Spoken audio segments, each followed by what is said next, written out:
Hare Krishna. I'm looking at all the tired faces. I hope all of you have had a good day in Chitrakoot. Exhausting, but satisfying. For the rest of your lives, you will not forget this. No matter how exhausting and how tiring and how difficult it was, that's the whole idea of how yatras work. While it is happening, it seems to be like grilling and painful and difficult and tough. But when you go back, the most intense days and the toughest days physically will also actually be the most spiritually satisfying days. It actually inspires us to rise above the bodily platform. I'll start the Ram Katha by sharing one experience of mine. It is one of my most interesting experiences. In 2013, when I started writing Ramayana, so in that phase, it was just beginning my journey of writing books, especially the Ramayana series. I had some very interesting experiences that reaffirmed that I should be doing this service and reaffirmed that, I'm in the right direction. One fine day, I got invited to meet a very, very rich businessman, fabulously rich guy. And this guy was one of the founders of his company. And this company, so this man was a very elderly person. He was probably in his 80s. So I was told this person desperately wants to talk to you and he wants to have a conversation with you. So I said, fine. I went to meet him. This man, very huge plush office in the middle of South Bombay. When we sit, and he asked me one question. He had no idea what I'm doing. He had no idea that I'm writing books on Ramayana. He had no idea, in terms of my literary efforts. You know what he asked me? He said, of all the sections of the Ramayana, which is the topmost section? Can you tell me? Which is the peak of the Ramayana? So now, and I was doing a lot of research at that point in time. So I was thinking of different sections that are like peak of Ramayana. And then while I was thinking, before I could answer him, he himself gave the answer. He said, Ram Bharat Milap. And then he went on to explain in great detail about how Ram Bharat Milap, according to him, is the highest point of the Ramayana. I was just so amazed because I didn't, go to him to have a discussion on Ramayana. I didn't expect that also. And, and that too, I was told that he desperately wants to talk to me. And I had no idea what he wants to talk to me about, So I just went because somebody wants to talk to me, so I just went there, And of all the things in the world, look at what he's talking to me about.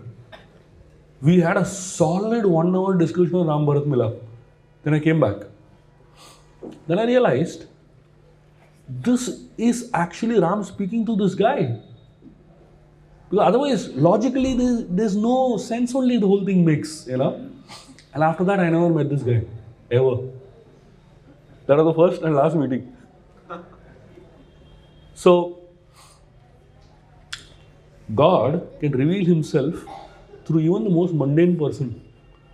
And we don't know who's a devotee, who's not. We look at externals to decide, right? And here was apparently someone who has no connection at all from a spiritual point of view. And yet, he chose to talk to me about such a profound aspect of our scriptures. So let us now today observe ourselves in this very um, incident, this very pastime, which is considered to be the high point of the Ramayana. When Bharat met Bharadwaj Muni and he left from the ashram of Bharadwaj Muni. If you remember yesterday, I was talking about how Bharadwaj Muni helped Bharat deal with his mother and the hatred that he carried in his heart. After he left from there, Bharadwaj Muni obviously showed him the direction to Chitrakoot. Bharat was intensely moving from Prayag to Chitrakoot. The same route that we took from Prayag to Chitrakoot, the same route Bharat took. And as he was nearing Chitrakoot, Bharat became more and more intense in his absorption on Lord Ram. Just like Akrur on his chariot to Vrindavan, he became more and more intense as he neared Vrindavan. Similarly, Bharat over here, as he was nearing Chitrakoot, he became more and more intense. It is explained that when Bharat reached the foothills of Chitrakoot mountain, the Kamadgiri Parvat that all of you all had darshan of, the same significance that Govardhan Hill has for the devotees of Krishna, the Kamadgiri mountain has for the devotees of Ram. I'm sure all of you would have seen how people are doing parikrama of the Kamadgiri mountain and how there is a Mukharavind in the Kamadgiri mountain. Practically, it's exactly the same experience, Sometime in the future, whenever you all want, you all can come and explore Chitrakoot on your own and go and have parikrama of Kamadgiri mountain and spend time here. It's a beautiful place. I mean, today morning, the Mandakini river near Nusuya's ashram, what an amazing place is it? I mean, you will never get an experience like that in your life. You just sit next to that river, you spend hours together. What a beautiful river it is, isn't it? So, when Bharat reached the foothills of the Chitrakoot mountain, he saw on top of the mountain, he saw a column of smoke. And he immediately realized that this must be Lord Ram's abode, where he is staying. And Bharat, he and Shatrugna and a few others began to walk up the mountain very quickly. There were many others that were accompanying them, but these 3-4 of them went ahead first. And for Bharat, that column of smoke that he was seeing, it resembled a temple peak. Just like, from far you can see the shikhar of a temple, right? Like if you go to Jagannath Puri, from anywhere in Puri you can see that the chakra on Jagannath's dome. So similarly, for Bharat, the place where Ram was staying, the hut that he was staying, was his temple. And that column of smoke was like a flag that he was seeing. And he was so intensely absorbed in meditation on that column of smoke, knowing very well that he's approaching the house, the abode of his worshipable deity, Lord Ram. While Ram was approaching, while Bharat was approaching from below, on top, Lakshman and Ram, they saw a lot of smoke of the dust of the horses and elephants and chariots and thousands of people. They immediately knew something is, happening down. So Lakshman got on top of a tree. He climbed a tree, a tall tree. From top of the tree, Lakshman looks below. He sees the entire army of Ayodhya there. And he sees the chariot of Bharat. From top, how does he know it is the chariot of Bharat? Because there is an emblem on the chariot. So the emblem of Bharat's chariot is, it's called, in Sanskrit it is called Kovidara. fruit. Actually, a pomegranate, basically. That's the emblem of Bharat's chariot. And when Lakshman sees that Bharat has come with the entire army of Ayodhya, he concludes that Bharat has come to kill Ram. So from top only, Lakshman starts shouting.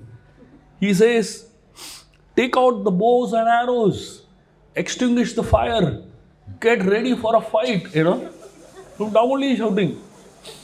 And he slides down, runs into the, into the hut to bring out the bow and arrow.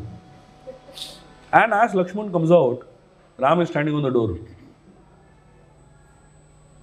And Lakshman is shouting, I'm going to make, rivers of blood flow and, like really highly passionate dialogues, Ram comes and stands over there. Lakshman, the moment he sees Ram standing there, he immediately understands now he's going to give philosophy. So this is a very interesting rasa between Ram and Lakshman. Ram believes in discussing and solving problems. Lakshman believes in fighting and solving problems. Imagine if two such people get married. What will happen? Imagine that, So Lakshman loves the rasa of fighting. He wants a good fight, And Ram believes in love, philosophy, looking at things from a higher perspective, The most frustrating thing for somebody who wants a good fight is to have someone who doesn't want it, Lakshman loves Ram, but he just doesn't get a chance to, fight, So Ram comes and stands over there. And Lakshman is, trying to justify. He says, didn't you see the whole army over there of Bharat? Why would someone come with an army unless he has sinister motives? If he wanted to come to discuss or, speak to you, he would come alone. Why is he getting the whole army of Ayodhya over here? And then he says, Lakshman says, Bharat was a dharmatma till he got power. The moment he got the seat of Ayodhya, he is definitely not the same person because power corrupts. And at this point in time, Bharat is absolutely corrupted by the power, the intoxication of Ayodhya. Ram says, what you have said about power is absolutely right. Power does corrupt. And power can corrupt the most powerful person and the most devoted and dharmic person. Lakshman understands Ram's style. Ram's style is first he'll appreciate something good in whatever the person says. So Lakshman immediately understands. Now he will follow in something that he is giving a feedback. So just now he is very specifically told about how power corrupts. And then he says the intoxication of power is overwhelming only for those people who don't have the umbrella of saintly people in their lives. If you don't have the umbrella of saintly people in your life, then power can corrupt you.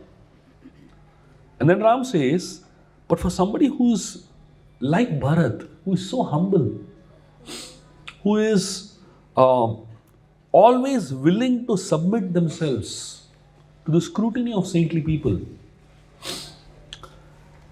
such a person cannot be intoxicated by power. And Ram gives an example. He says, just like a few drops of sour substances cannot, cannot split the ocean of milk. See, if you have one glass of milk or one, vessel of milk containing milk, you put a little bit of few drops of sour substance, the milk will split, isn't it? But imagine if there's an ocean of milk and you put few drops, what will happen?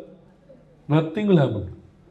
Because to make that ocean of milk split, you need lot of sour substances, So he says, few drops of power is not going to, disturb somebody who is as huge as ocean of milk. And he says, I will tell you how much confidence I have in Bharat. This is Ram glorifying Bharat. He says, I won't be surprised if darkness swallows up the noon sun, or if sage Agastya, who drank the ocean, there was a sage named Agastya who drank the full ocean. I won't be surprised if sage Agastya, who drank the full ocean, drowns in the water contained in the hoofprint of a calf. Ram is giving these two analogies. And he's saying, or I won't be surprised if the earth gives up its forbearance, tolerance, or if the Mount Meru is blown away by the wind that comes out from the breath of a mosquito. But Bharat being intoxicated by pride and power and losing his balance, that will surprise me. Is all these other things I won't be surprised by. That can also happen, But Bharat losing, his focus and being intoxicated by power, that will surely surprise me, Ram says. And he says, Lakshman, be assured that this world will always be a combination of good and bad people. There will always be evil people and there will always be saintly people. But great people like Bharat are like swans. They know how to separate milk from water. And they know how to separate good from the evil. They are programmed like that only. What a beautiful way of putting it, right? And Bharat, that's exactly what he did, isn't it? The moment he came back to Ayodhya, he separated the evil from the good very clearly. So he says, I am completely convinced of the purity of Bharat and the greatness of Bharat. So now, when Lakshman hears, these words from Ram, he drops his bow and arrow and he feels a little ashamed of what he spoke about Bharat. And at that time, the sound of the elephants and the trumpets and the chariots comes a little closer. So Lakshman and Ram, they leave from the house. So Lakshman usually, so if you understand the mood of Lakshman in all the last few days that we have been discussing, the mood of Lakshman has been that of very intense protection of Ram. And because he's in such an intense mood of protection of Ram, he sometimes, doesn't really talk in the most sensitive way, behave in the most sensitive way, and take decisions in the most sensitive way. But that insensitivity is triggered by extreme love. That insensitivity cannot be considered insensitivity. That is actually an expression of extreme love. And when we analyze Lakshman's words, what we should look is not the fact that he is offending Bharat or anything like that. What we should look is how much he loves Ram. How much he loves Ram that he cannot even think of any kind of danger for Lord Ram. That's the bhava of Lakshman. In fact, the mood of Lakshman is that of deity worship. That is why Lakshman appears as Ramanuja. And Chaitanya Mahaprabhu took many things from different sampradayas, right? And one of the things that he took from Sri Sampradaya is how to serve the deities. Very elaborate rituals. If you go to Sri Sampradaya temples, massive levels of rituals on serving the deities. That's the mood of Lakshman. For him, Ram was his deity. And he had to protect Ram at any cost. And that's the mood of any deity in any dham. So whenever we go to any dham, any holy places, Let us remember that we are all responsible for the worship of all the deities in the dhams. We are all responsible for the worship of all the deities in any temple in the world, literally.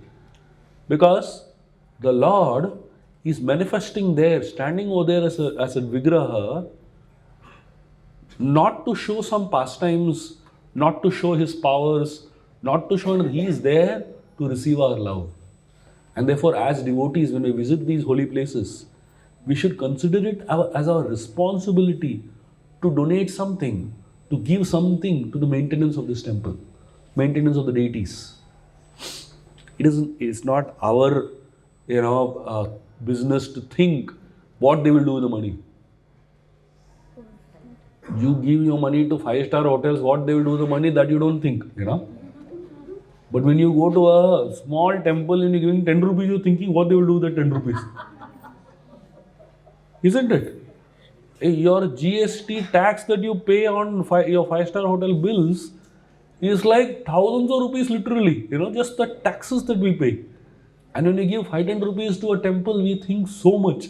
Pujari will take, what he'll do with it, he's going to use for it. Let him use, Baba. He's standing over there day in, day out, he's standing there to serve the deities. I mean, it's such an amazing service, isn't it? Everybody could have so many other options to do seva. These people are standing there. So it is our responsibility. Every temple we go, give something. And that's the mood of Lakshman. Intense deity worship. For him, he was protecting Ram and serving Ram and feeding him, bringing food for him, arranging clothes for him. Everything that you do for a deity, isn't it? And that's the way you should look at Lakshman's role in the Ramayana. So,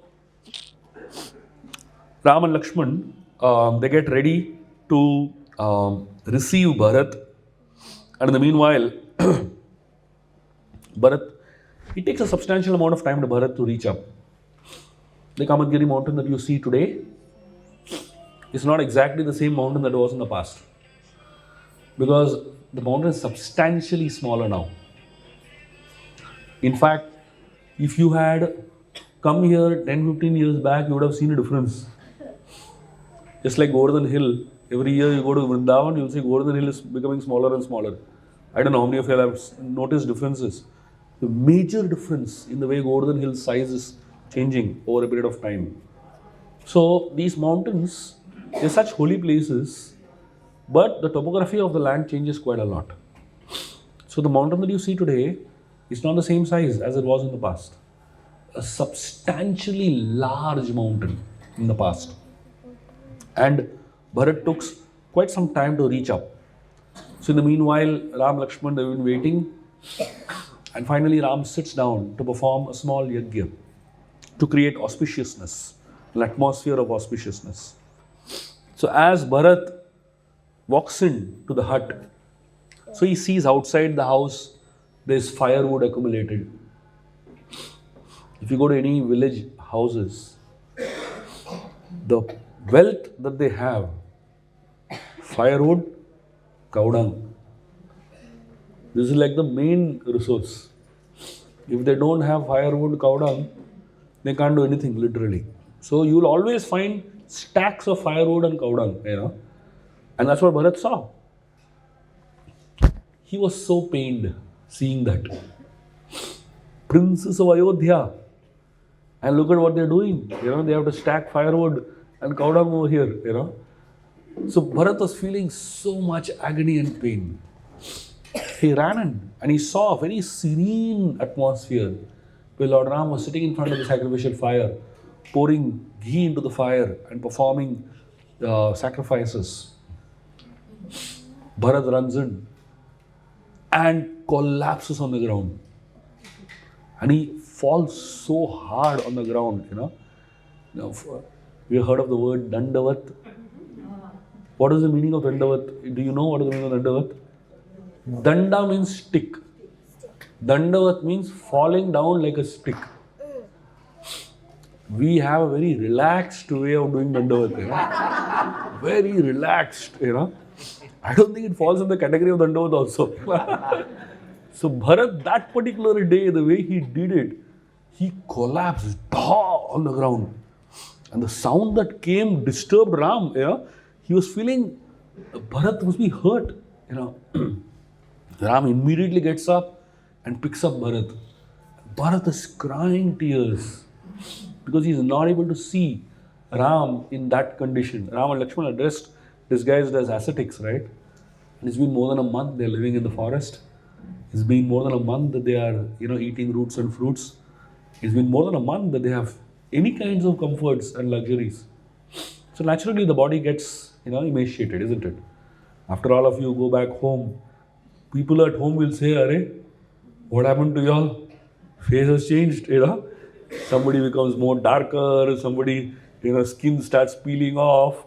So many things happen, That's what happens when you are in an austere place without your comforts, without your creams, and without all your pampering happening on a regular basis, Bharat was really, really sad looking at Ram and Lakshman in this situation and seeing Sita in that, state.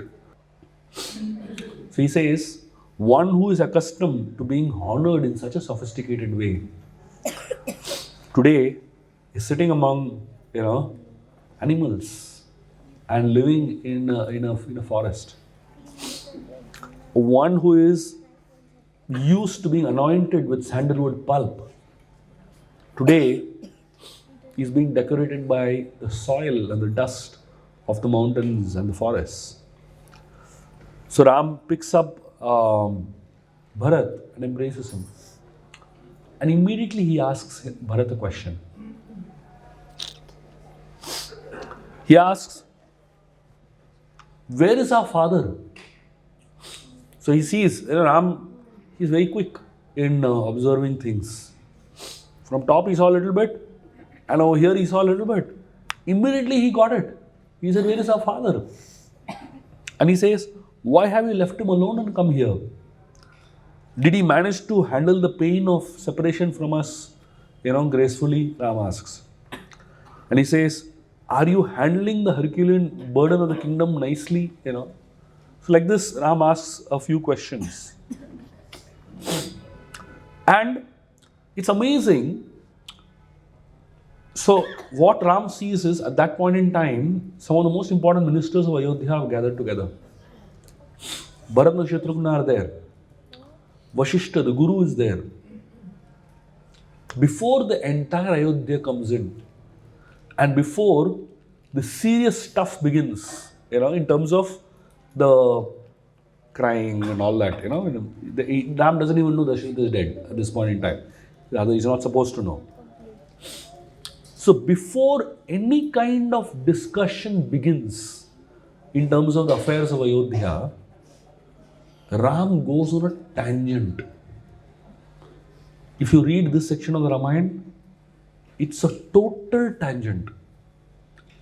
It doesn't make sense only if you technically read it, You know why? Because here are two brothers meeting after 12 years of separation. They're meeting in a situation which is very strange. It's not an easy situation to handle. They're meeting in a situation 12 years later. It's the most painful situation of everybody's life. And this potentially is going to be the most powerful discussion in anybody's lives. And the discussion is going to be surcharged with emotions.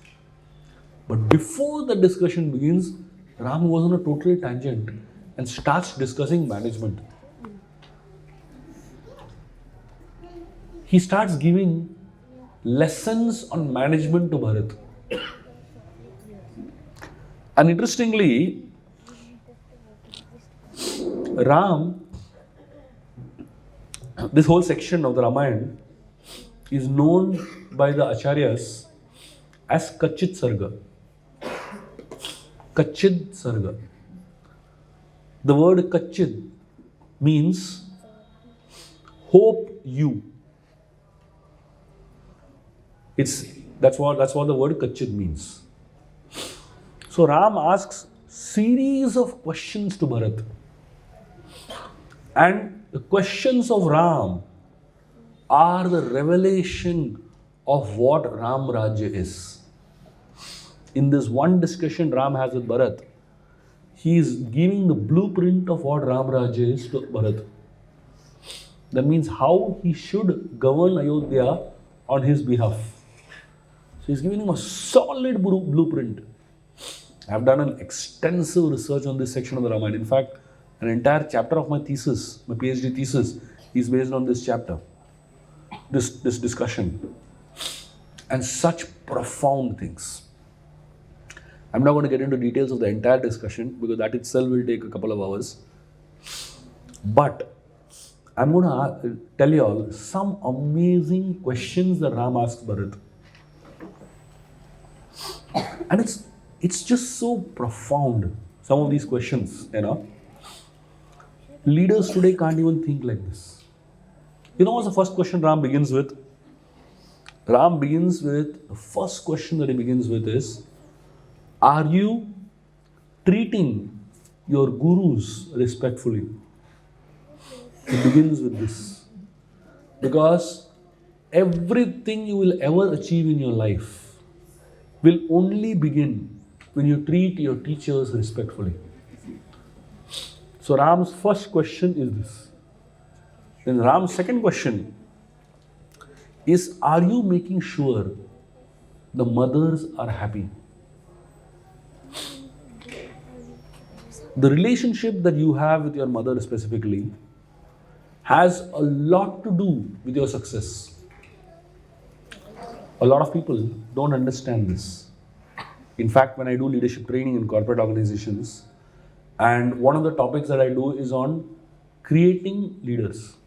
If you want to create a succession for yourself, I give them a list of conditions, a list of things to keep in mind when you're choosing a successor, choosing a leader. And you know what is one of those criteria? I learned this from Ramayana. One of the things is find out what is the relationship of that person with his mother. A lot of people whose relationship with their mother is not stable, not good, they end up being dysfunctional people in their lives. And it's absolutely true. You can verify it with psychology, modern psychology also. There is a very solid connection between a mother and a child, and it's an eternal connection. Therefore, it is very important to have deep relationship with a loving relationship with your parents. Like this, he asks many questions. One of the questions he asks, and I'm going to tell you all some really funny and really interesting questions. He says,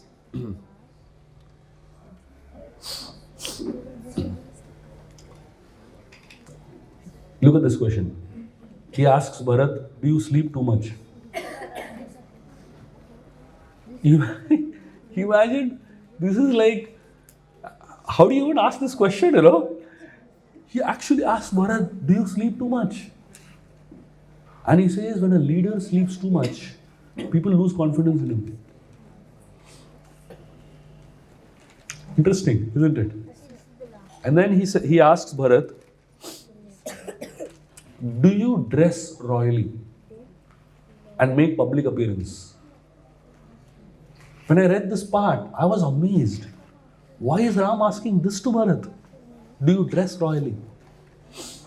The reason is because the appearance of a leader makes a big difference in the mind of a follower. Because when leaders are shabby, dressed very, very poorly, people actually lose confidence in the leader. And when leaders are dressed very well doesn't mean, a lot of jewelry and a lot of, hi-fi stuff. That's not what dressed well means. Dressed well means clean, presentable, a little, it can be simple, but at the same time it has to be, well ironed, well dressed, basically. And Ram is saying, make public appearances dressing well. So first impression is last impression, they say, right? Before people hear you, they see you.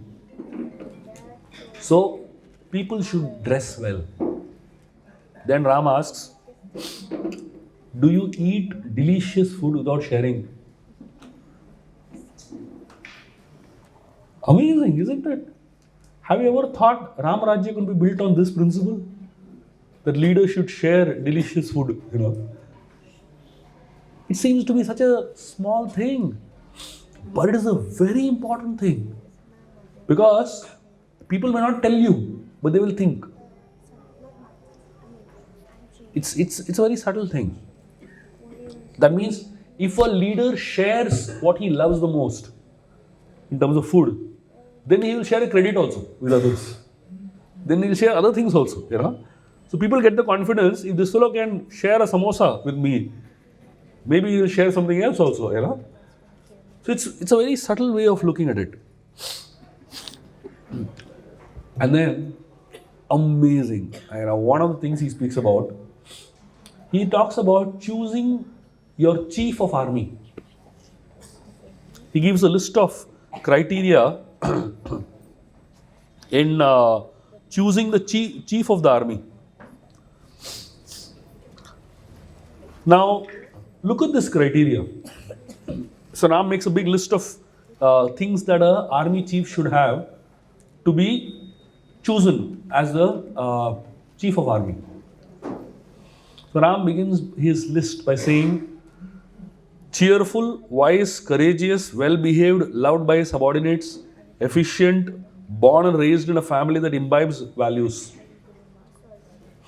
What is the first thing he speaks about?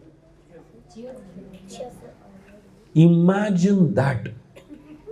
Chief of army, first quality, he should be jolly.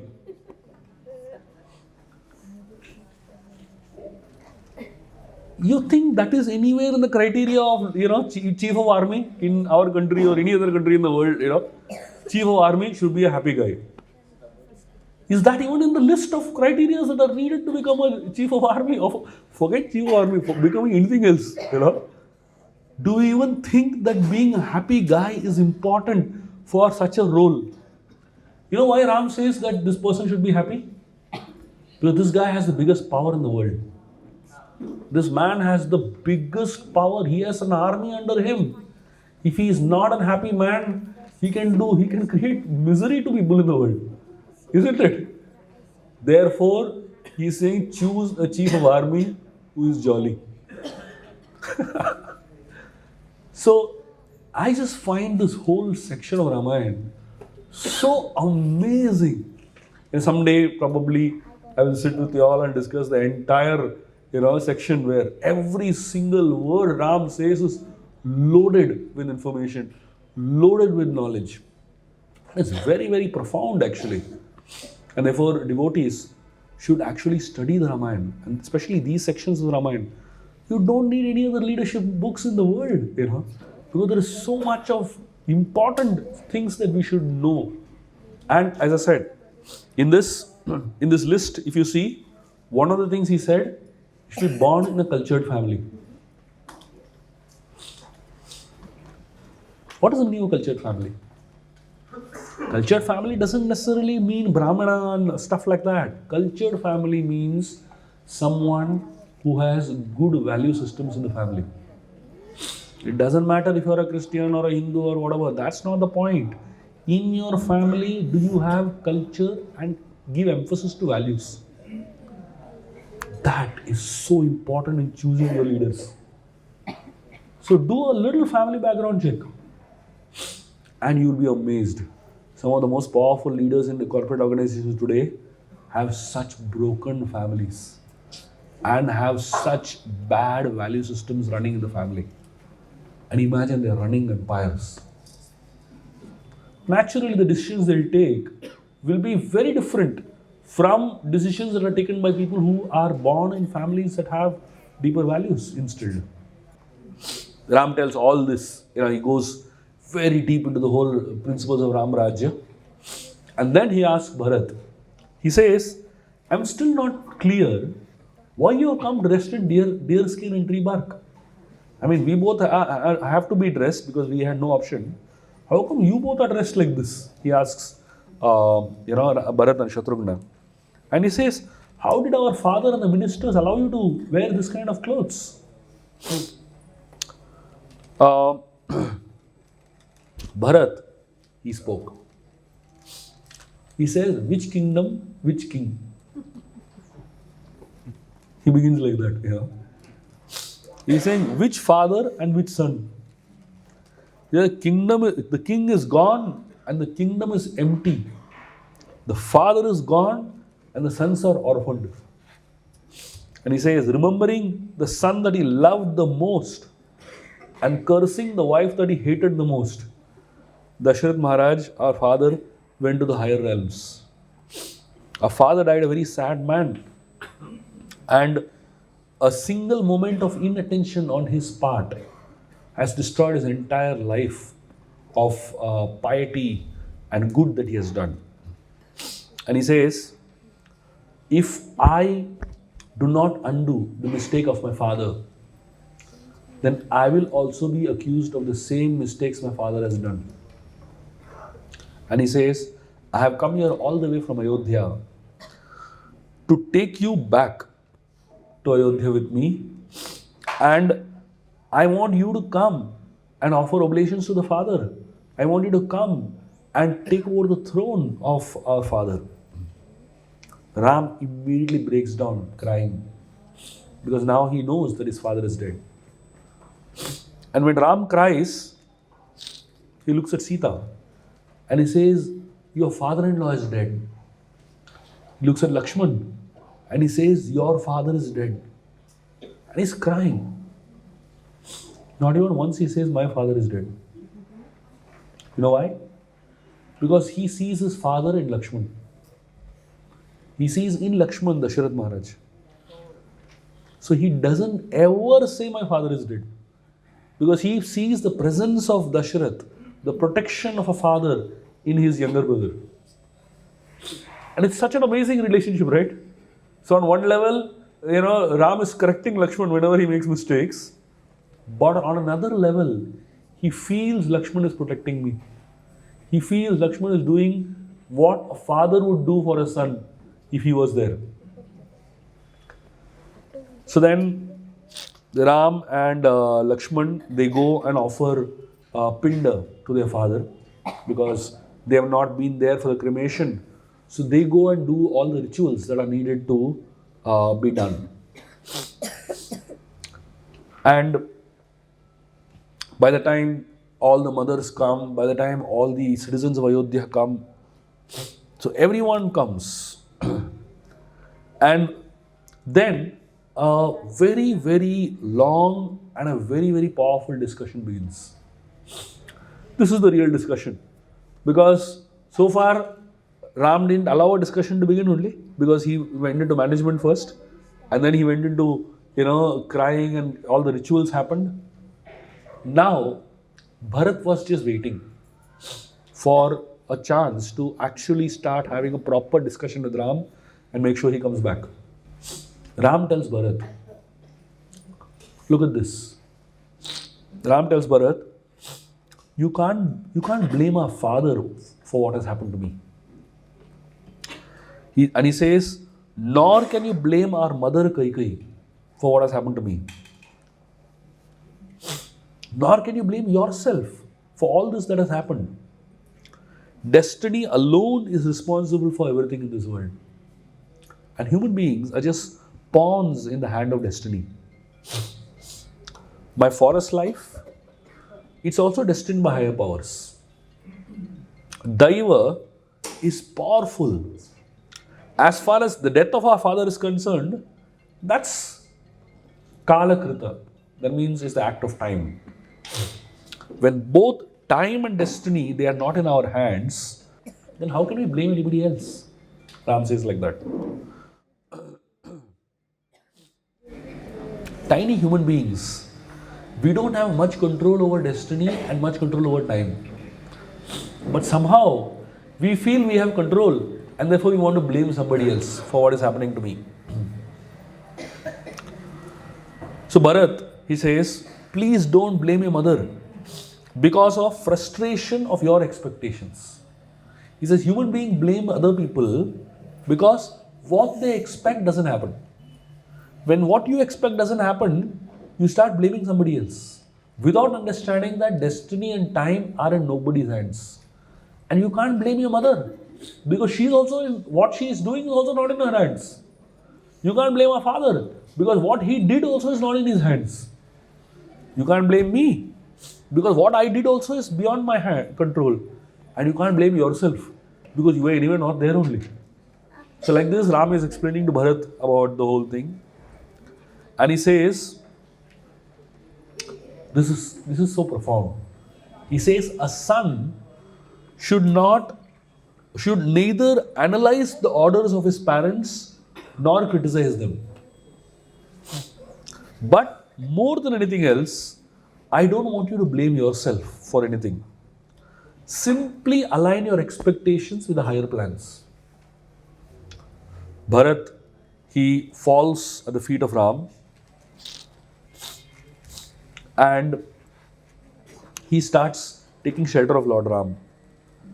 And Bharat, so basically all this happens the previous night. So, the whole Pindadan happens. And after the Pindadan happens, Ram tells like this to Bharat. And then they go to sleep. That night, they don't have more discussions. The next day morning, Bharat comes fully prepared. Whole night he has learned many dialogues. Because he understood already what direction Ram is going to go in, He comes fully prepared with solid dialogues and with solid, logic and arguments basically. So Bharat, he begins a discussion and this discussion is known as, there's something known as tug of war, right? This is a tug of love. Here the discussion is not between what is right and what is wrong. The discussion is between what is right and what is more right. So this discussion is not called tug of war, it's called tug of love. Both of them are pulling in different directions and it's just so powerful. Bharat begins arguing. He says that if a wrong happens in one's absence, can one be blamed for it? And is it not my duty to undo the wrong that has happened in my absence? And then Bharat says, if my mother has received the kingdom from my father, then it is mine. And now if the kingdom is mine, can't I give it to anybody else? I want to give it to you now. If you think that the kingdom is actually mine, then it's my right to give the kingdom away to somebody else. Bharat says, Ayodhya is like a dam that has been hit with so many adverse emotions. The people of Ayodhya are so disturbed. The whole dam is going to collapse very soon. He says a donkey cannot compare itself with a horse. The donkey cannot compete with a horse. And a baby bird cannot compete with Garuda. A fruit-laden tree, a tree that is laden with fruits, is useless for a dwarf. So Bharat says, please come and rule Ayodhya. Ram says, you are saying as if you have full control over destiny. He says, destiny is completely under the control of God. Good and bad, the fortune of a person is not decided by us, but is decided by God and higher powers. And he says, everything in this world is temporary. The only permanent thing in this world is temporariness. And he says, except for dharma, everything in this world is temporary. The only thing that is permanent in this world is dharma.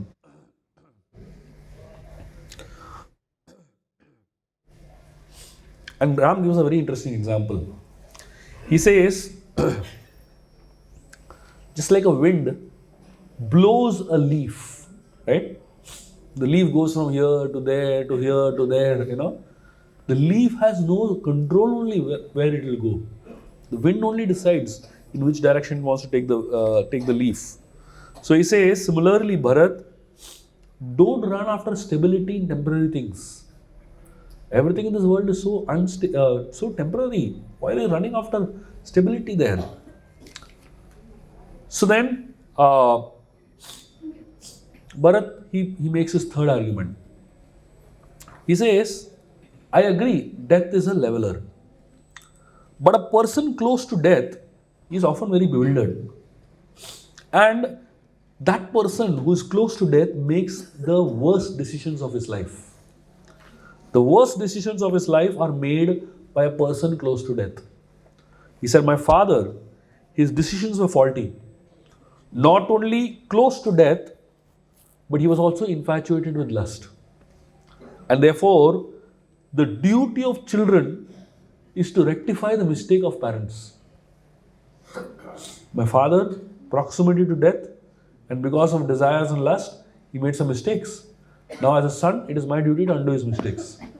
Ram says, you are saying the decision was taken when he was dying. What if I tell you the decision was taken much before we were born?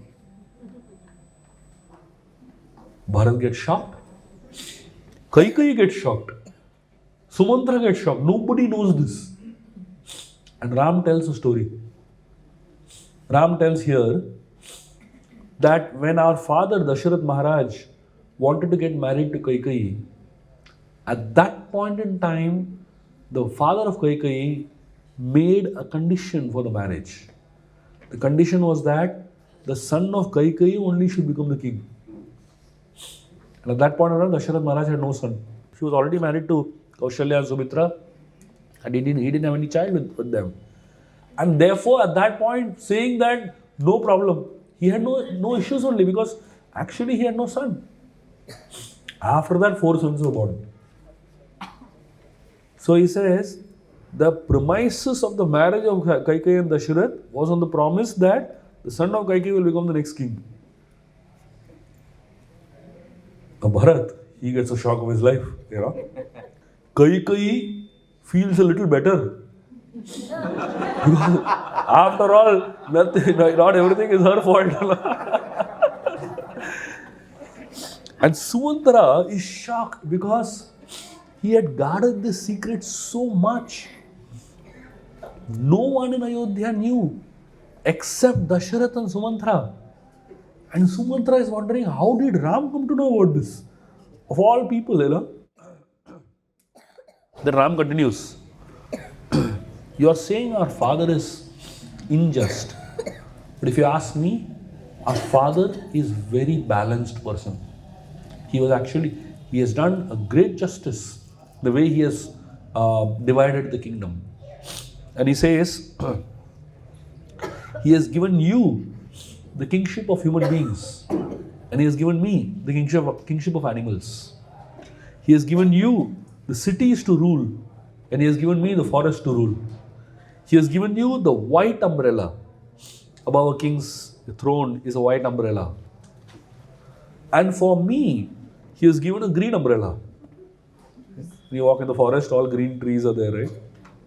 And he's saying, for you, he has given one son of Sumitra.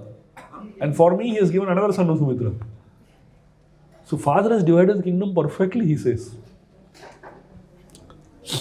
And he says, my dear brother, there are 4 gates to the doors of perfection. And listen to this. This is so amazingly deep what Ram says. He says, these are the 4 gates to perfecting your life. First is peace or Shanti. The second gate to perfecting your life is introspection. It's called Atma Vichar. The third gate to perfecting your life is satisfaction. And the fourth gate is Satsang, wise company. He says, these are 4 gates, but there are 4 locks that lock up these gates. What is the lock that locks up the gate of peace, Shanti? The lock is called desires. If somebody has desires in the heart, that person cannot be peaceful. Correct? Isn't it? The more desires you have, the lesser peaceful you are. So desire locks up the gate of peace. And then he says, ignorance locks up the gate of introspection. And then he says, hankering locks up the gate of satisfaction. And misguidance locks up the gate of wise company. And when all these four gates are locked, only when you break all these four locks, only then the door of perfection opens up. Bharat tells Ram, all these qualities you're talking about are for sannyasis, not for Kshatriyas. We are Kshatriyas. You are talking such high level qualities. These are not for Kshatriyas to have. These were sannyasis to have, he says. And he says, and look at Bharat, he's quoting Gita. He says, it is better to do your duty imperfectly than doing somebody else's duty perfectly. See?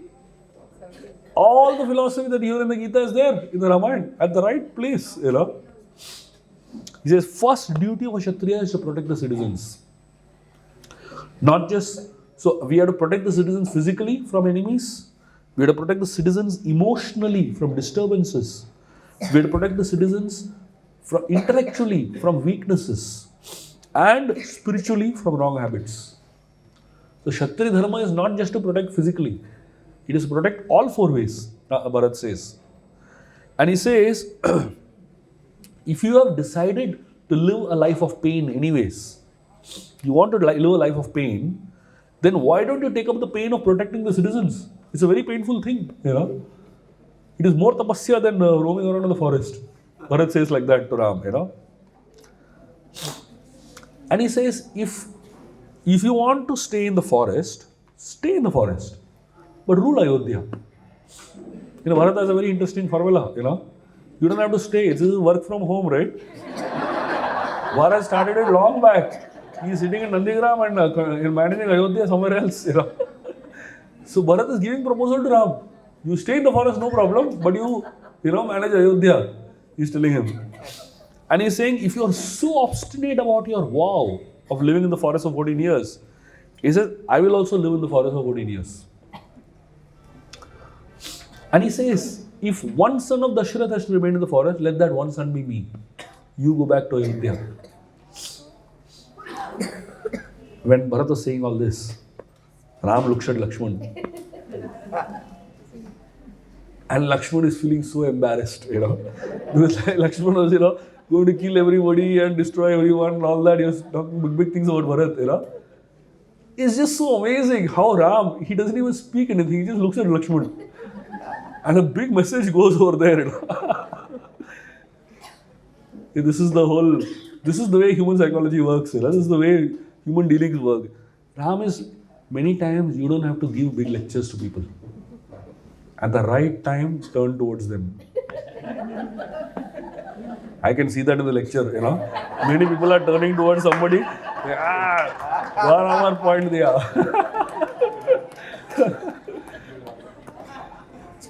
So Ram, he tells,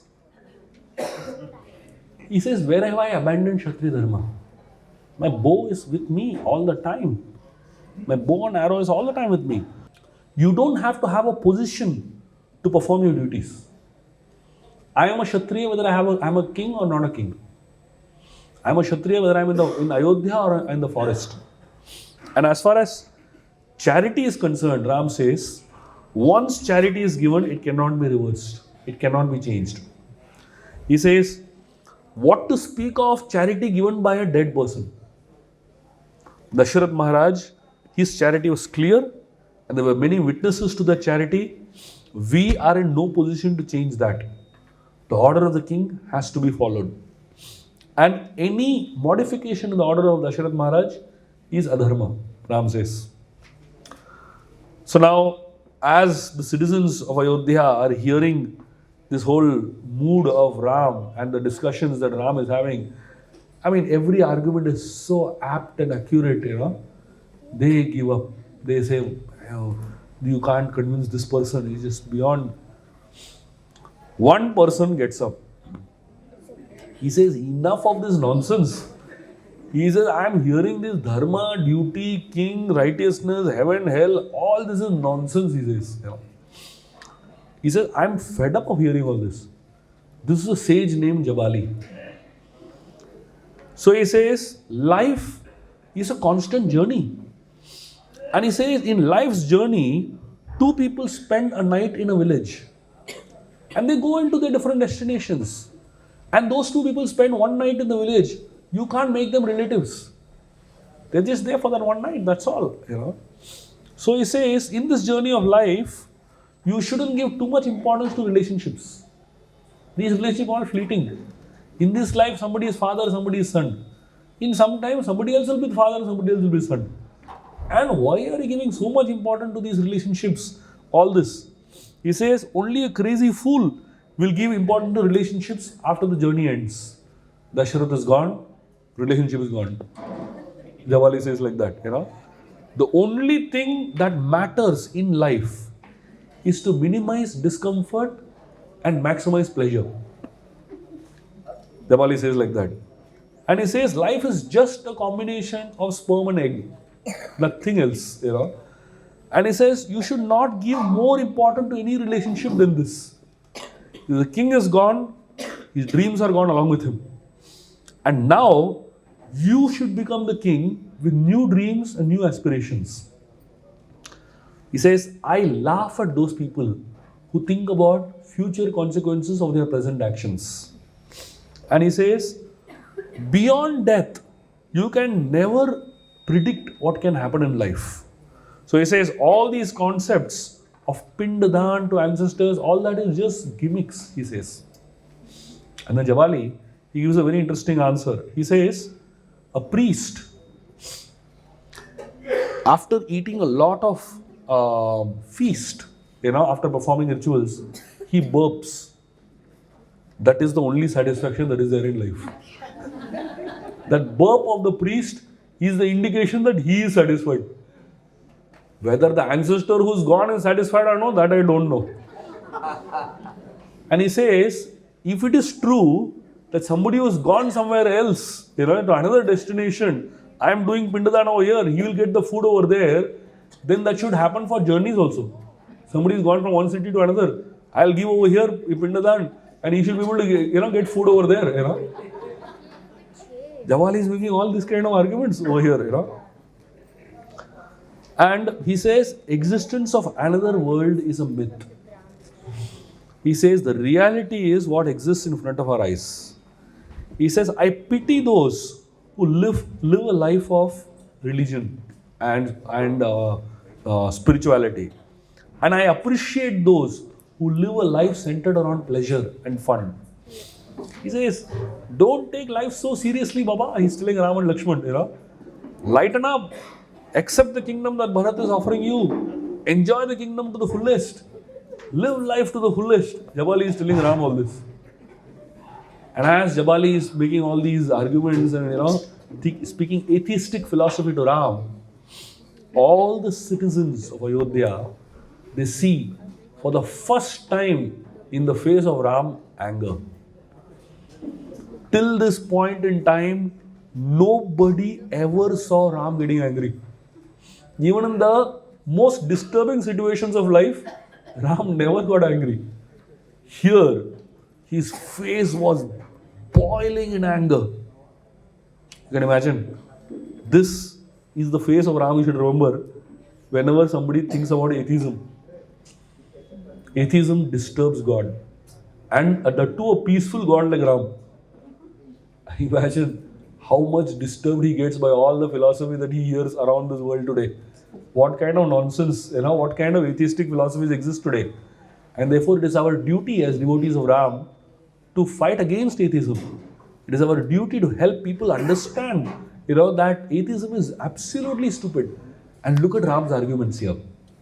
Ram tells, in great anger, he tells Jabali, what you speak seems to be logical and sweet.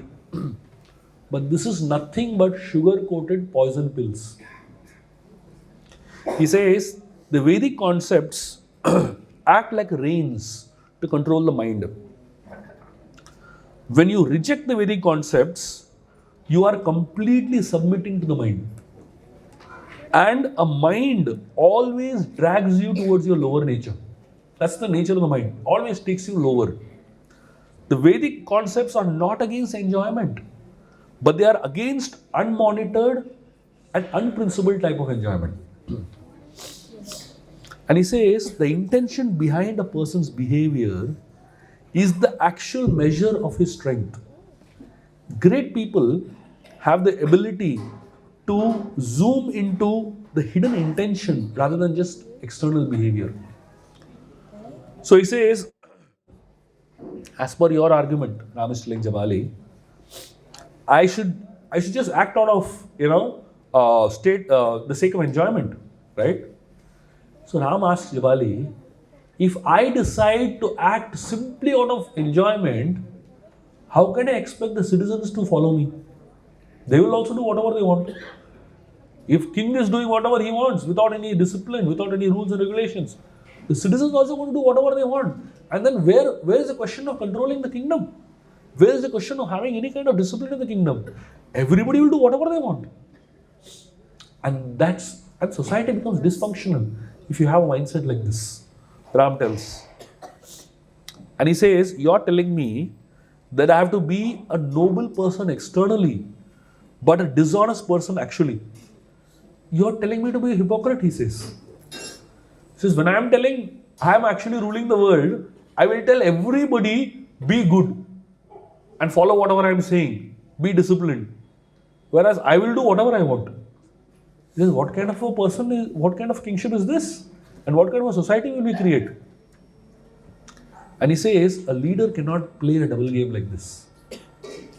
Ram says like that, And he says, will a leader be happy if his followers follow double standards? If a leader will not be happy if his followers follow double standard, then how can he expect the followers to be happy by leader following double standard? Ram tells Jabali like this. And he says, the basis of any governance is truth. And if one should fear an untruthful person more than one fears a snake, Ram is telling here, Jabali. And he says, every good quality in this world is founded on truth. Any good quality that exists in this world, the foundation of good quality is truth. And therefore, he says, look at these values that Ram is instilling. These are things that our children should be taught in schools, isn't it? And this is the things that children need to learn in the schools, rather than learning the history of British Empire and the history of Mughal Empire. What difference it makes whether you know those histories or don't know these histories? These are the foundational principles that every child must learn, isn't it? So he says, millions of exalted people have perfected their life by following the Vedic concepts. And he says, you have the audacity to say all that is false. Ram is telling Jabali. And he's saying, what is your qualification for me to believe in you? He says, what have you done that people should believe your philosophy of life? When Ram speaks like that, Jabali starts shaking. Because he sees the anger of Ram, and Ram is like literally attacking him. And Jabali, he falls at the feet of Ram and he says, my dear Lord, I'm not an atheist. He says, how long will I see tears in your mother's eyes? How long will I see your brother struggling so badly? I've been seeing Ayodhya as a ghost town for more than a month now. And he says, I just couldn't handle it and therefore I spoke. And then he says, after hearing your strong message, I am convinced that nobody can change your decision. Jabali gives up, and not only gives up, he certifies Ram's decision also over here. And at that time, Vashishta steps in. Vashishta tells Ram, my dear Ram, this person is not a bad person. He's a theist only. He just spoke, trying to win you in an argument. And then Vashishta, he talks to Ram. He says, a person has three instructors: the father, the mother, and the guru.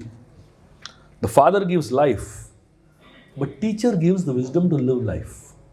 And he says, therefore, the instruction of the teacher is more important and greater than the instruction of the father. So he says, I am not just your guru, but I am the guru of your father also. So he says, naturally, if you follow my instructions, then you don't have to worry about transgressing the instructions of your father. And he says, if I tell you to accept the kingdom, You're not just fulfilling your duty towards me, but you're fulfilling the duty towards the entire country. So many people. Ram says, yes, you're right. But I will follow the instructions in the order in which they're given. I'll follow my father's instruction first for 14 years. Then I'll follow my mother's instructions. And then I'll follow your instructions. Bharat, he gets fed up after seeing all this, He decides, I'm going to sit here and fast to death. Before Gandhiji invented, Bharat invented this idea, He said, I am going to do, fasting to death. And Bharat, he asked Sumantra, get me kusha grass, spread it on the ground, and I'm going to sit on this grass and sit over here fasting till I die. Ram, he gets very angry. He says, this method, this fasting to death idea, this is known as prayopavesh. This is the technical word for fasting to death. And this is only to be done by Brahmanas who are in extreme states of helplessness and they have no other way to continue the existence.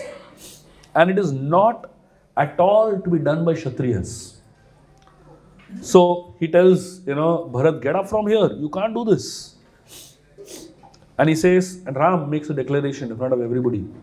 He says, even if the moon loses its soothing light, even if the Himalayas, shake off all its snow, even if the sea transgresses its shore and comes in, he says, I will never falsify the promise of my father. Bharat now, he was totally helpless. And now he's seeing his brother in an angry state, not able to handle the anger of his brother. And he could not displease his brother anymore. So he felt very vulnerable. He felt very weak at this point in time. He runs out and calls all the citizens.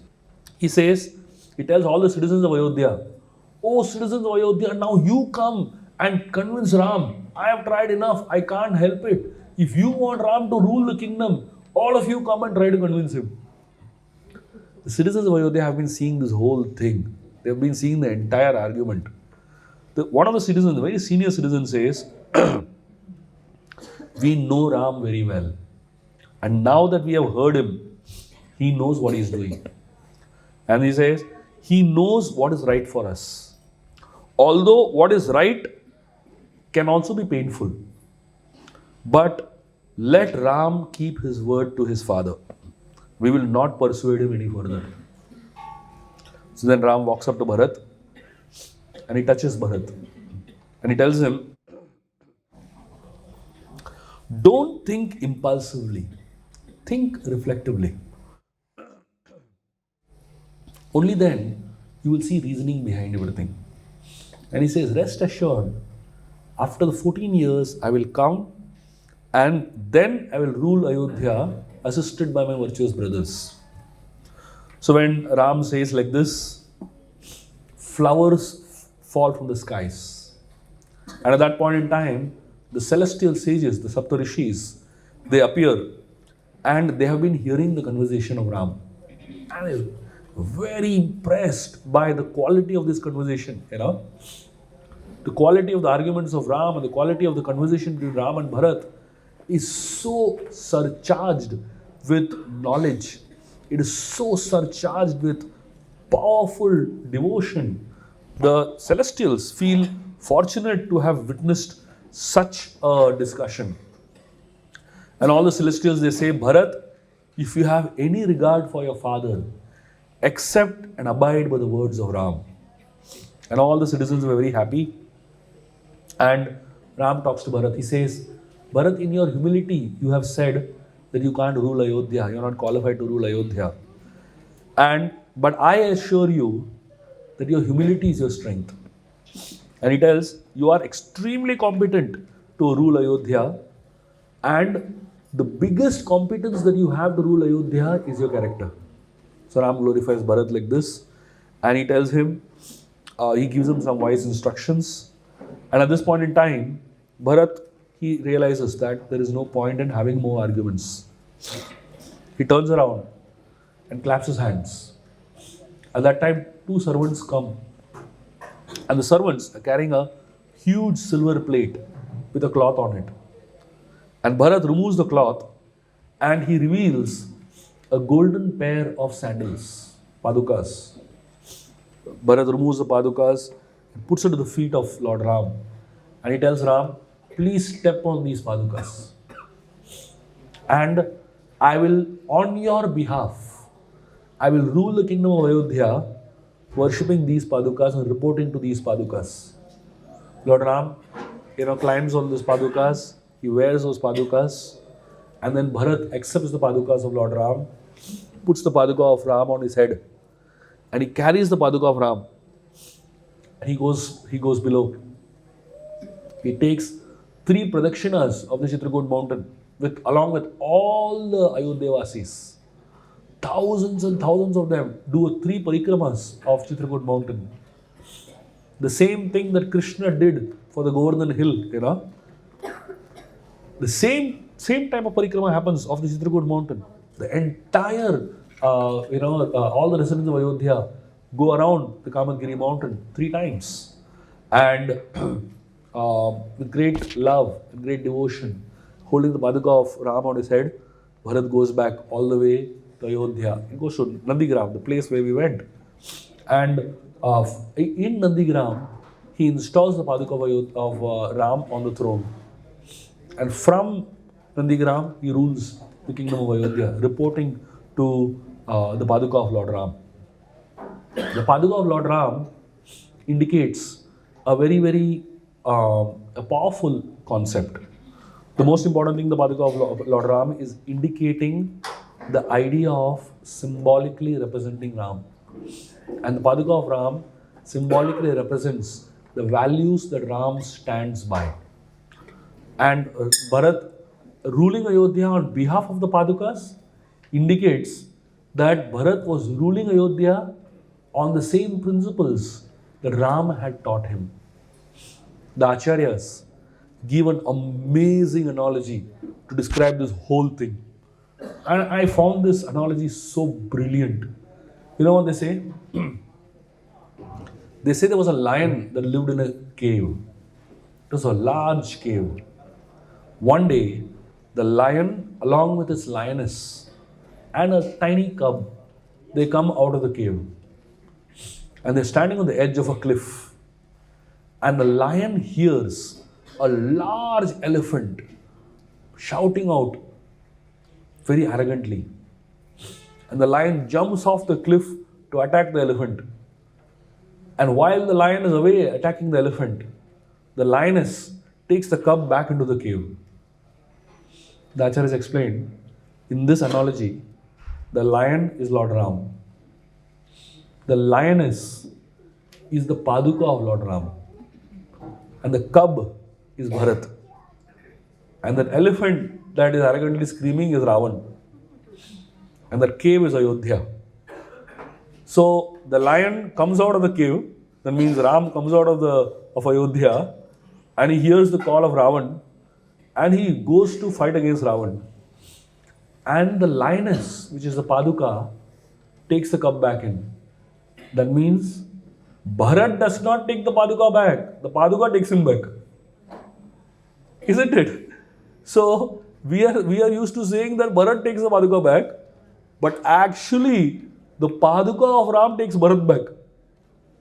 And therefore there is a very, very amazing saintly Acharya who has written a book.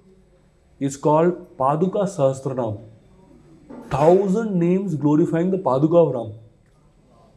Imagine that, Someday in the future, probably I'll do sessions on the Sahasranam of paduka, and you understand the glory of just the paduka of Lord Ram. So while Lord Ram lived in Chitrakoot mountain, many, many beautiful events happened on the Chitrakoot mountain.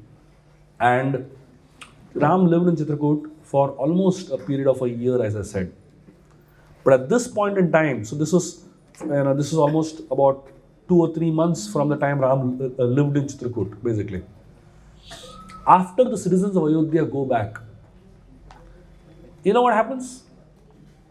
There is a full highway between Ayodhya and Chitrakoot by now, right? Because there's a whole, so many people came, they created roads and they created whole highways basically. People from Ayodhya just come to say hi to Ram, randomly. They're landing up over there, surprise visits, getting, different things to eat. Ram starts thinking, what is this? This is not at all forest life, This is like extension of Ayodhya only, literally.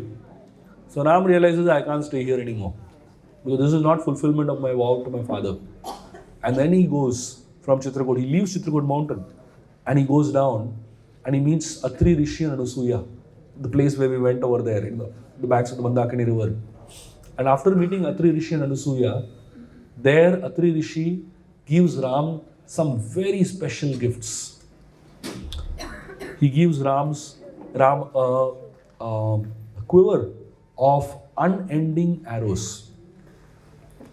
He gives Ram 2 swords that are ambidextrous. Only a person who can use both the swords together can use. Like that, he gives many gifts to Ram, and Anusuya gives many gifts to Mother Sita. And Ram asks Atri Rishi, where should I go? And Atri Rishi directs Ram towards the south, towards Dandakaranya. And he tells Ram, you should go down to the south, and there you will meet a saint whose name is Sharavanga Rishi. And you ask him what to do, and he'll tell you further. And the most amazing thing is, from this point onwards, Ram spends the next 9 years going downwards. So every saint that Ram meets sends him further south. So it is explained that all these saintly people have all planned it together, They are slowly pushing Ram towards the south, towards Lanka, basically, towards the destruction of Ravan. And if you look at the Ramayana from this point of view, it is such an amazing book. And there is so much of synchrony in every character in the Ramayana. There is so much of synchrony between every person and their role towards the bigger picture. So we are so very fortunate to have been in that very place where the Ramayana took place. We are literally been hearing and discussing and absorbing ourselves in the Ramayana for the last 6 days. And it's so amazing when there is a parallel between where it happened and how it happened, So we are discussing how it happened over here in a class, and then we're going to where it happened, And then we're seeing what happened, and then again we're coming back and discussing. So I find that this is so thrilling. I've given so many Ramayana classes in my life, but in the last 6 days, the experience that I've had over here, sharing Ramayana with all of you in the very place where the stories of Ramayana happened, I think have been literally the highlights of my life. And this whole Ramayana circuit, the whole Ramayana trail that we have just begun this year, has reached its culmination of the first year of the Ramayana trail. I'm so very grateful to each and every one of you for being here in the first year itself. And I'm hoping that 6 years later in Sri Lanka, when I ask all of you how many of you attended from the first one, I will see most of your hands up, and some devotees were asking me, will we live till that time, why didn't you take it faster, The Ramayana trail will happen the way it is planned, and I'm sure by the blessing of Lord Ram, all of us will be there to see the whole trail completing, and we will experience Lord Ram in all the places that we are visiting. And I am hoping and praying that the story of the Ramayana comes live in all of your lives. My request and suggestion to all of you all is that whatever I have been speaking is from my book series called Ramayana, the Game of Life. Many of you may have already have the series with you, but for those who don't have, first thing, go back and get the series. It's called Ramayana, the Game of Life. It's 6 volumes. Every Kanda of the Ramayana is 1 volume. My suggestion to you all is, if you really want to carry the spirit of the Ramayana back with you and the spirit of the Yatra back with you, go back and read the Ayodhya Kanda of the Ramayana, the second book of my series.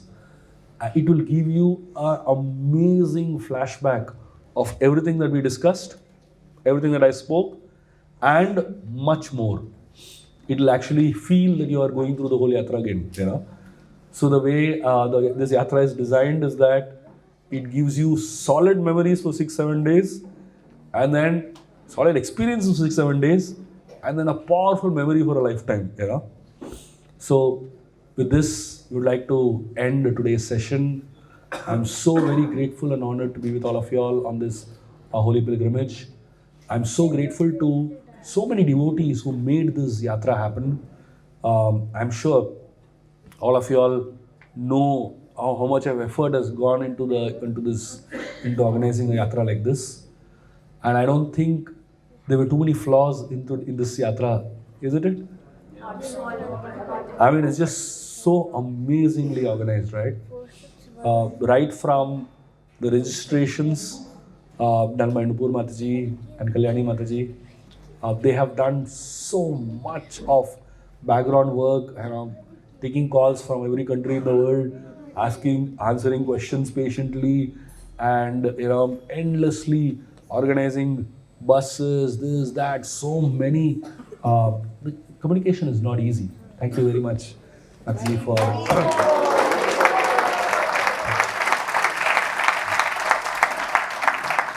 Where is Kalyani Mataji? Thank you very much for putting your effort into this. And I would like to thank Shyam Rasik Prabhu. Shyam Rasik Prabhu is literally like the heart of this yatra, you know. I don't think this yatra would have happened without him.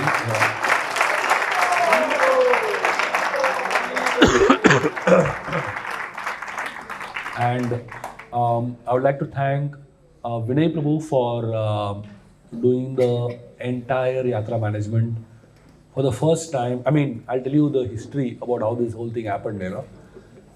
So Shyam Rasik Prabhu, Achit Gopal Prabhu, Arjun Priya Prabhu and myself, the four of us, we came here in April. And we went to every single place that all of you all have gone to do a Reiki of the whole thing. It's like one whole week. And we started from here, Chitrakoot, you know.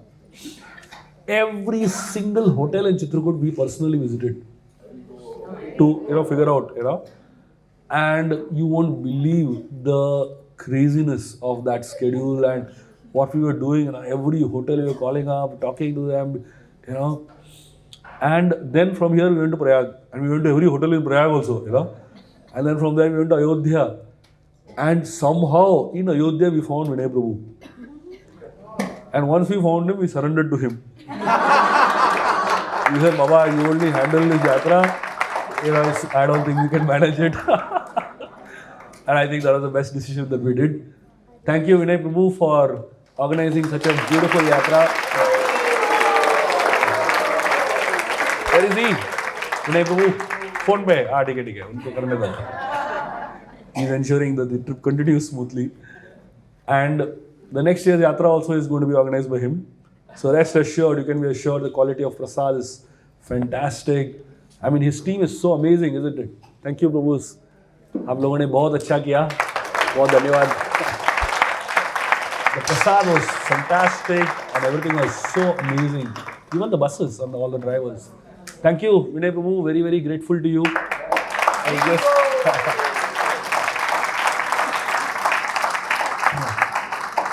And so Vinay Prabhu does a lot of preaching in Ayodhya. He was a part of our GV ashram and services there, and now he's located in Ayodhya and doing Dham Darshan. And thank you, Vinay Prabhu. We also would like to thank Achit Gopal Prabhu for being with us in the whole yatra. He was our Dham Darshak, and I'm sure you would have all benefited by his association and his guidance in each of the holy places that we visited. Unfortunately, most of the places I couldn't come. I was just so sick throughout the whole trip. But Achit Gopal Prabhu's presence, I'm sure, would have helped so many of you all. And we would like to thank Arjun Priya Prabhu also for being here. Arjun Priya Prabhu is such a humble devotee. He is such a down-to-earth person. Most of the times, nobody notices him also. But his services and the way his mood is just so beautiful and so amazing. I mean, I consider him one of the very ideal devotees that I have ever met in my life. Thank you very much, Ajindra Bhu, for coming and being a part. And we have so many devotees from Goa ashram who have been a part of the yatra. We have Shubham Prabhu, Pandurang Prabhu, Anant Prabhu, who has been doing the background work for everything that we are seeing, the sound systems. I mean, any flaw in the sound system work perfectly every time, right? And the FM system works so perfectly, you know. So many of the devotees were hearing in FM, and so we are so grateful to them, and for the Kirtan party, you know, Sharan Prabhu for being here singing such melodious Kirtans, and most importantly, our hero and rock star Rishikesh Anand Prabhu.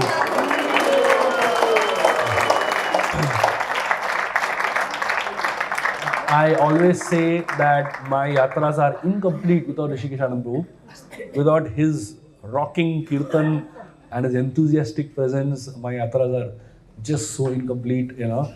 So I'm so grateful to Rishikesh Anand Prabhu for coming every time and being a part of these yatras. And in addition to all these devotees that I mentioned, there are many, many devotees who have been doing selfless service throughout the yatra. I found so many devotees standing in the lines in serving prasad. There are some devotees who are there every single time, you know. So I'm so grateful to all of you for enthusiastically taking up sevas. The bus coordinators who are doing so much of background service to make sure everybody goes in, everybody comes out. The hotel coordinators to make sure that the hotels are all managed wonderfully. And the coordinators who are coordinating the queues, etc. Thank you so much, everyone, for making this yatra happen. And hopefully, we will have many, many more beautiful yatras. And of course, we thank Sanjay Prabhu also for shooting these videos. All these lectures will be available on my YouTube channel in about 10 days from now. And we'll share the links of all the YouTube videos on the group itself. So please remain in the group so that you'll get all the links of all the lectures that have been happening. And of course, along with the lectures, he's going to add in photographs and videos from around Ayodhya, around the three places, so that it's like a live, memorable experience. So at this point in time, we come to the close of our yatra. It's sad to depart. And if there is any shortcomings, any offenses committed at all of your lotus feet, please forgive us. We tried our best to organize. We are not professional organizers, but we tried our best to serve. And if there's anything good that has happened in this yatra, please bless us so that we can progress in our spiritual journey. Thank you very much. Hare Krishna.